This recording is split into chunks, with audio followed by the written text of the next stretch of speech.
యూదాలో దేవుడు ప్రసిద్ధుడు, ఇశ్రాయేలులో తన నామము గొప్పది.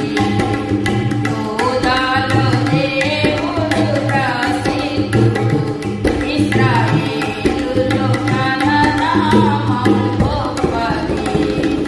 షాలేములో తన గుడారమున్నది, షాలేములో తన గుడారమున్నది, సీయోనులో తన ఆలయమున్నది, సీయోనులో తన ఆలయమున్నది.